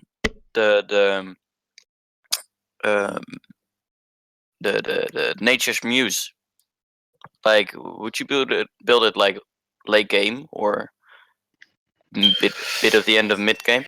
I like to Yeah. get it after I bought my cheap tuned barrier and tuned template and my Honor the Pure with the ward, of course.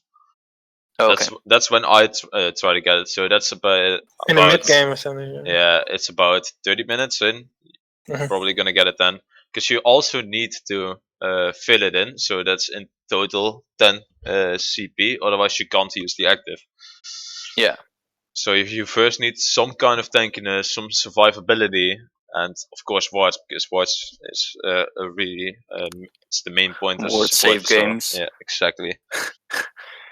And then you can look at some other stuff, like you could even try to get Tempest Pearl then, because you want some better engage potential, something like that. I Yeah. think those 4 items that shadoN now has, a ward, Honor the Pure, and some survivability in form of tankiness, is what you want. And then you can try to look for some niche stuff. Yeah. Of course, Yeah. if you're ahead, Okay. you'll get it way earlier than 30 minutes. But if you're behind, you can also get it later, so around the 30-minute mark. Okay. Yeah. Thanks for the answer. Okay, let's resume. Where were you in game? Wait. I was 24 minutes and 40 seconds, so we were only 1 Okay. second apart, I believe. Okay. Yeah, just count down to 0 and we go. Okay. 3, 2, 1, go. Okay. Oh fuck. Mine passed. Okay, it's fine. Oh wait. What's going on? Wait, I'm at 24:45 now. 24. Oh I have wait. it paused. So. Which minute on the replay? Oh, on the replay I'm at 25:55. 25:55. Give me a second. Yeah. Okay. I was also a bit confused. What? Sorry. the time, because the replay timer and the Yeah, it's timer different because of the draft now. Okay, I got it. I think I'm standing at the opposite of the OP. Yeah, you're pretty close to the OP. Okay. Okay, let's count down. 3, 2, 1, let's go. Okay, should be set. Okay, one question. Oh yeah, wait. Like this right now, we have a lot of vision on the OP, and we wanted to bait the enemy team to come there. Like we went a little bit too early, but normally, if we wait a bit longer, you can get a free kill. Okay, iFairless, you can. There was one more question that we didn't answer yet. R_knee asked, how do you use the Rampage Ultra support? Do you protect your carry and block enemies away from him? You have two. You can use it on 2 things, like what you just said. Like you could block a lot of things for the for your carry. I think we just missed a major part of the fight. We should tune back after I answered the question. Is that alright with you? Okay. 1 second. I'll just pause it then. I'll just answer the question first. And the other part is you just use your ult, jump in and try to destroy their carry, or at least make him be annoyed by you so he can't land shots on anyone else. He's just shooting at you, which saves you a lot of time for your team. Also, you tank a lot for your team, which makes him like doing almost no damage to your carry or your mid laner, which is really nice. You just zone him out completely out of the fight. You're trying to taunt, is what you mean, right? You want to use it as an engage. I feel. I think basically every support has is the playmaker. the supports have the CC to make to engage on someone, like the cage with Decker, the Narbash stun, the ult, and especially like the Rampage ult, you can just jump in and rock someone, and then you have a engage. I think, don't know if you guys asked this question, but normally as a support you want to protect your ADC in team fights, but it depends a lot on your playstyle. Like usually I just check what the best option is in team fights. Like there's a lot of things happening, and if you just stick with your ADC, a lot of times you can't back up your team. So I just go in the front line and just pray that my ADC stays on the back line. And when I see him, of course, I'm giving him help or honor of the pure. But it's probably gonna show in this team fight that I don't stick with the ADC like forever in the team fights, because your team just needs the CC, your team needs the stuns and slows, and you don't need to stick with your ADC for 24/7 in team fights. I feel like, unless you have a different opinion about it, fellas, but Most of the time you want to stick close, but indeed, just like shadoN just mentioned, like sometimes you need to be a bit further forward. You need to get in someone else's face, so your carry can just go loose on their tank who's in his face. You just try to maybe give him one stun, so he doesn't get melted instantly, and then you leave him because he's got lifesteal, he's got crits, he can kill that guy. But this is all situational stuff. Like if for example the Kwang used his ult on him, on your carry, you just stun the Kwang. He can't do anything else afterwards. Your carry will lifesteal it back up when he's stunned, and you can just go back to help your team. You can also use your Honor the Pure just for your carry, so you can protect him, and then you go back into the team fight, so you can help them with like a Decker cage or something like that. But most of the things are situational, and as a Decker, which we both rate as first support, I think you go in first, get a good ult off, and go back to your carry afterwards, or the other way around, depending on who made the engage first. But I put back to just before the fight starts. I'm now at 26:20 on replay time. Okay, I'm at 25, 65. Wait, I mean 56. Wait, You can just jump to time, put in 26, 20, then you pause it at 20, and then you instantly pause it at 26:21. So 26, 20, 20? you can jump to time 26:20. Yeah. Okay, I'm ready. 26, 21 now. Yeah. Okay. 3, 2, 1, go. Okay. So yeah, we're faking the OP. Actually, we tried it because Undead has lifesteal, but in the end we saw the enemies coming because we had the vision, and then we tried to go for the kill. Wait, I caged one. Afterwards he blinked out. Like on that pilot is in the backline. He's probably okay. This is only Rampage on him. Yeah, and we keep chasing Nerf. I think we should be able to kill him. Yeah. Yeah, like it doesn't matter if your cage doesn't hit 4 or 5 people. In some situation, it's good to zone some like major carries away. You can use it as a zoning, or as like when you have a combo like Howitzer, you can use it as a tool to get the ult off properly. But your cage is very important. If you completely misuse your cage, you can lose a team fight. It's really important, and you can't just say how to use it. It's a bit hard. It's situational. But yeah, I don't know. It takes some practice how to properly set up the cage. You don't want to spam it. It's a very, very high cooldown because it's a very good skill. It's about 3 minutes, so you have to really know when to use it, when not to use it, and and most of the things come with experience. But if you can get off a ult on like 3 people or 2, like who are like even the front line or the back line, then you've done your job already. You either case the front line so you guys can jump on their back line, or you cage their backline so you can kill their front line while not taking damage from them because they are tanks. I think in this game I only catch twice now, and that's looks a bit weird maybe, but you don't want to spam your cage when you don't need to. You want to hold it until like if you really need it. But in the end, you shouldn't be like completely afraid of using your Yeah.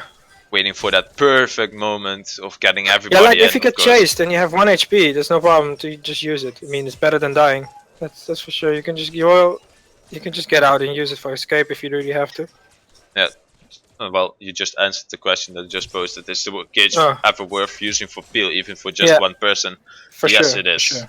Yeah. Definitely for your carry, because if you can keep your carry or your mid laner alive while you lose the fight, they can still clear that wave after when you guys die and the enemy team is trying to push something. So you pretty much save them, even if you die for it, just so you can. Basically, it's for the greater good for the game, because you can still clear the waves. You can still like push something if you're the only one who died. Someone asked me earlier this week, in when situation do I use certain supports? You usually want to, like someone told me, do you have to combo it with your ADC? But I don't think any support combos well with his ADC. It's just he's doing basic auto hits. Like there's nothing to combo with actually. But like you want to combo with your mid laner. You don't have to. Like a decker is always good in every comp, I think. Even like but you can, especially if you want to have a good combo, you can do it with a howitzer gadget. Who will just ult in your cage and they have nowhere to escape. Even with a Sevarog, it's pretty good. Because if the Sevarog pushes them into a cage, then you get double CC. Okay, here's a fight happening. Like, can we pause it? Oh shit! Yeah, sure. Yeah, let's. If you want to pause it, then I'll go back to right before it starts. Yeah. Okay. When do you want to pause? 29:40 on replay time. Yeah. Yeah. Okay, I'm done. I'm set. Okay. 3, 2, 1, go. Okay. Let's on my mark, put the time down to one lower, a little bit lower. So 0.75. That's one yeah. lower. Yeah. So in 3, 2, 1, go. Okay, it's now lower. You want to go to 0.5? No. It's, yeah. Maybe a bit slower. No. Okay. Did it. Okay, so the fight is happening. Howard is about to ult, and I instantly press my cage because on the voice chat we said, okay, I'm gonna ult, and I instantly cage. I already did the cage, I think, like almost at the same time as the howitzer, because the cage isn't that long anymore. It's like a few seconds, and the howitzer ult is also not that long anymore. So you just want to do it at the same time to get the maximum damage off. At this point, I think we killed like 4 of them. Yep, 4. Yeah, basically because of that combo, it's really strong. Like I said, with a gadget or a howitzer, it's perfect. But it's not that easy to how to say it, to get off, synergy. like Yeah, to get it land off. it. You have to practice it a bit. You have to communicate with your mid laner because You need to have both your ults up. You need to be close to each other so you can actually hit both hit the ult on top of each other. Yeah. That kind of stuff. And you guys win off that team fight. Yeah. Although you guys were ahead, it's still pretty hard to close out games at the moment on Monolith. Because you can turtle pretty well. But you have to have some decent wave clear, which is fine with a gadget, a Gideon, a howitzer. Pretty much every mid laner can do it. Someone asked me, will you be talking about Faye support? I've never played Faye support on this map, so I won't say anything about it because I might say something wrong. Maybe you have some experience with it. One more time. What's the question? About Faye, will you be talking about Faye support? And then I said like I haven't played it yet on Monolith, so I can't say it. Faye was one of my favorites in Legacy. I think she was really good in Legacy. Yeah, Faye support. I don't know. I played her I think twice in Monolith because I want to try tried out the other supports, but what I noticed is like the ulti range of Faye is super short. It's incredibly short. Like that. That's the reason why I think she is nerfed too hard. And also the Q. The Q is very very short. It's in Legacy. It had quite some Range on distance. It it, was yeah. quite long in range. Yeah, and yeah, the Q now is very short. I was the first time I just laughed like what the hell is this? Like it's just so short, and I understand that like the map is smaller, so there still needs to be a lot of rebalancing. Like I think the heroes right now are very unbalanced, and some are just underperforming. Some are just too good. But that will probably change in the next few weeks. So yeah, that's why I don't want Yeah, I to go hope so. phase support. I think phase support can be decent. It's not really bad. It can work. But yeah, then you have the question whether I go for the top tier supports or the lower tier supports. Okay. If you don't have anything anymore, shadoN, then I think we talked about everything we wanted to. If there are any questions left, then please ask them. We will answer them. Yeah.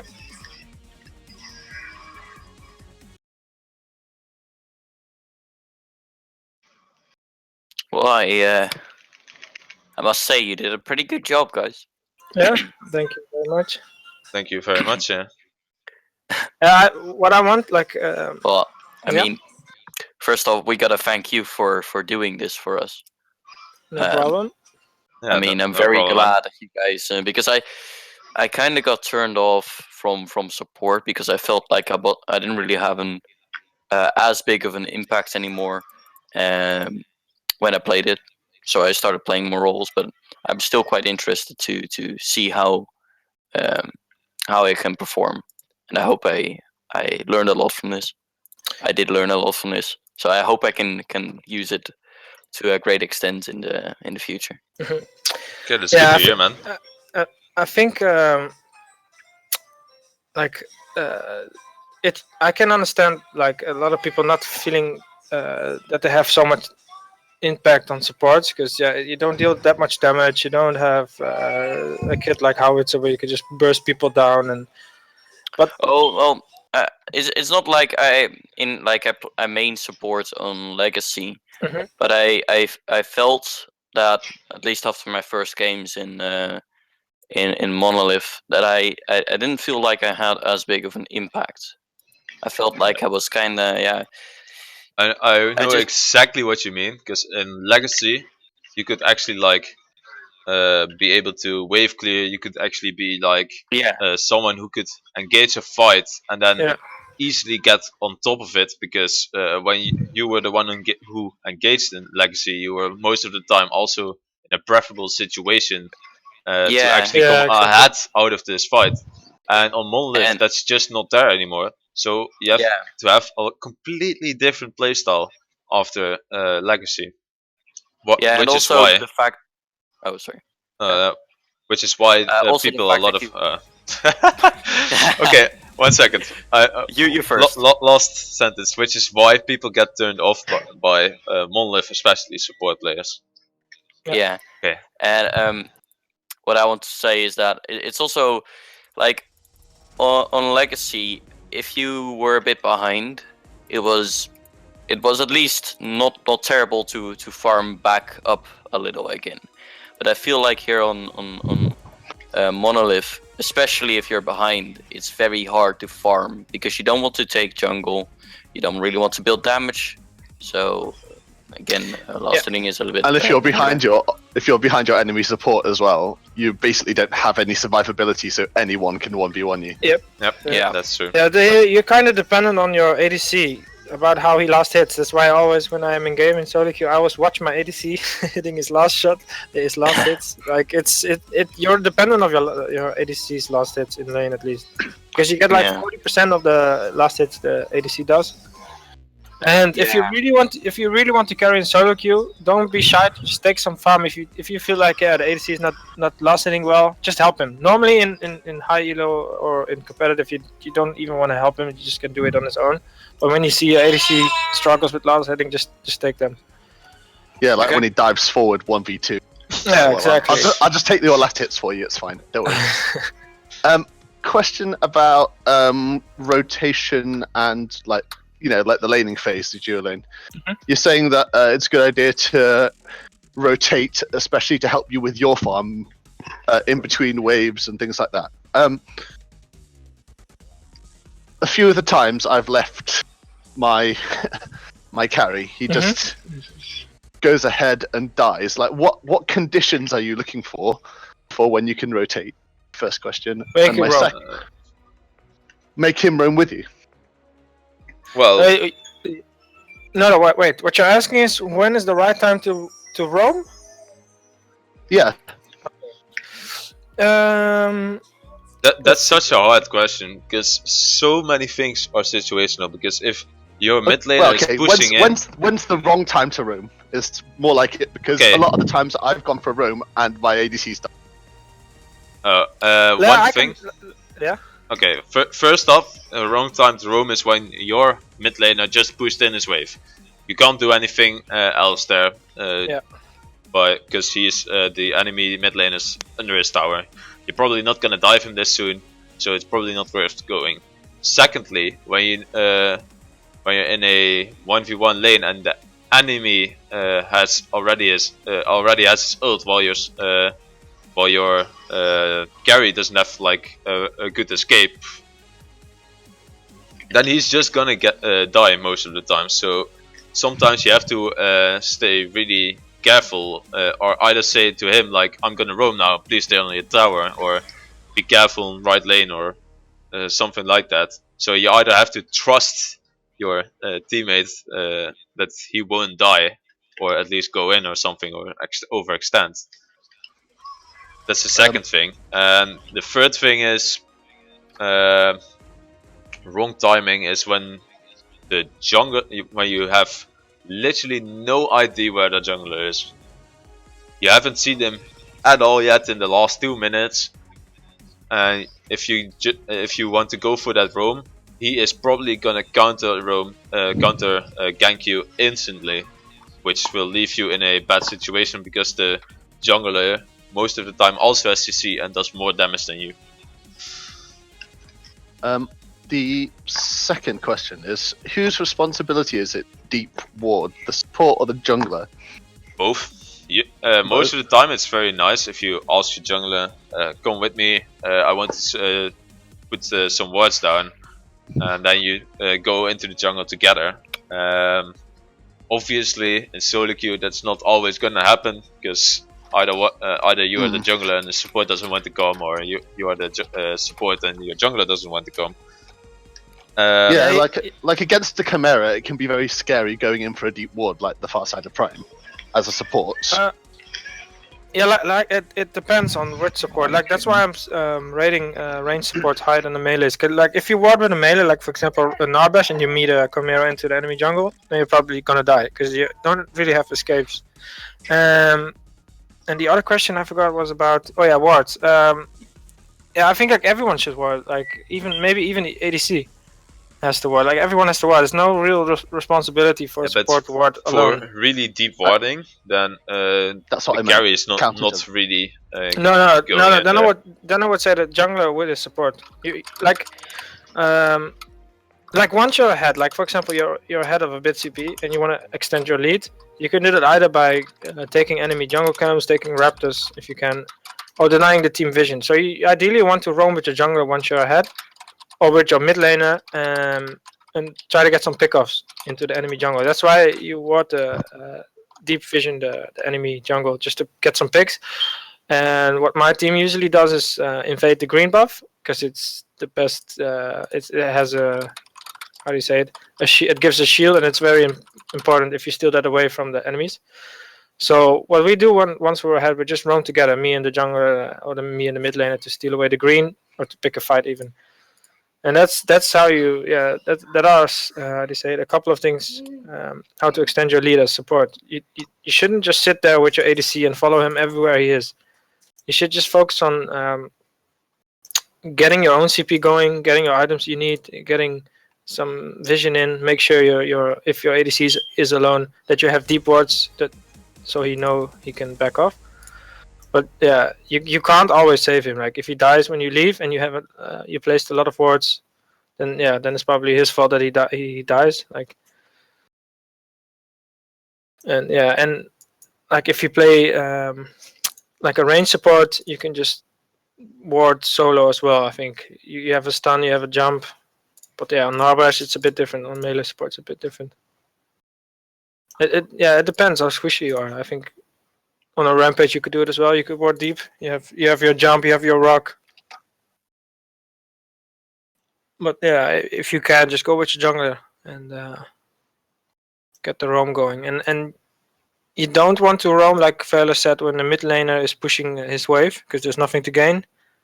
You want to roam when there is a big wave coming up somewhere, or like if your ADC is getting like if the wave of your offlane is going towards the enemies, you don't want to roam because then the ADC has to extend a lot to get the farm, and he probably overextends then.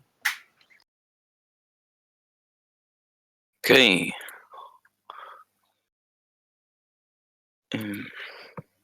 Any other questions?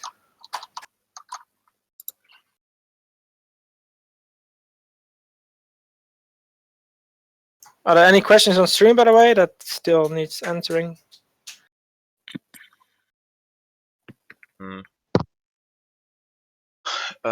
Doesn't seem like there is. You already answered one by typing as well.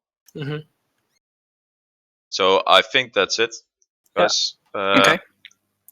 Everybody, Well, thanks for tuning in. Sorry thanks about for doing this. my quality of streaming and like going through a replay. I missed some stuff and not being able to do this. Fully cover it. Yeah, exactly. This is pretty much new for me as well. So yeah. Well, I hope you stick. I hope you could stick with me, and maybe there will be a new one. We don't know yet. We'll let you know when we know. Okay.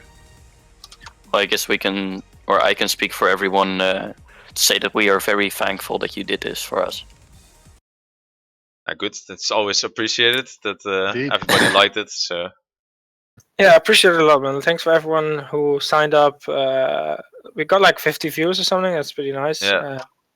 Yeah, it was our first time. At least for me, it was my first time. for me as well.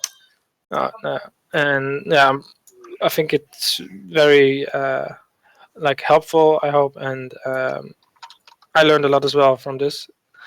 And yeah, hopefully next time we can get into a like how to say it, like go over the mechanics because there's a huge difference between like how do you say it.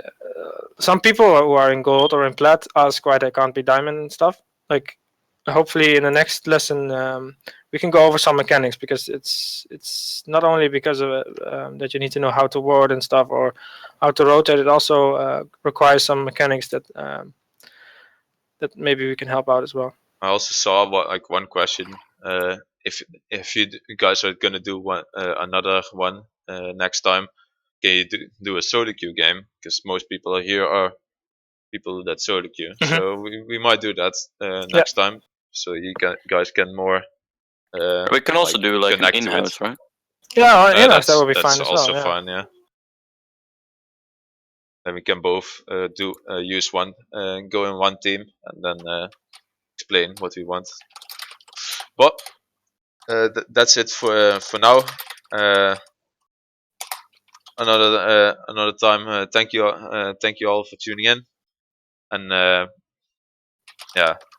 see you next time. Yes. Bye bye, everyone.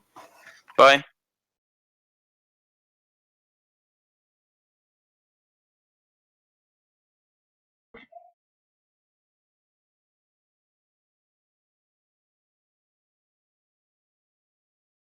Well, I think Lot is gonna host someone soon, so we just leave. Yeah, he's hosting Mikey now. Okay. 1 second, guys. My mother asked something.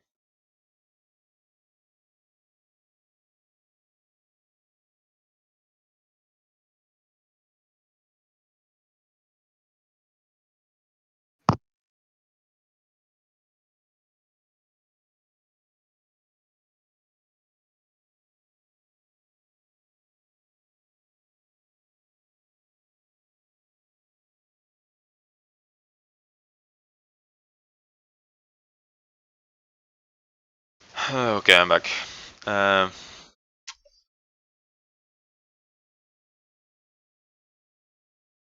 I'm probably gonna add way now. Gonna eat soon. So good luck in your future games.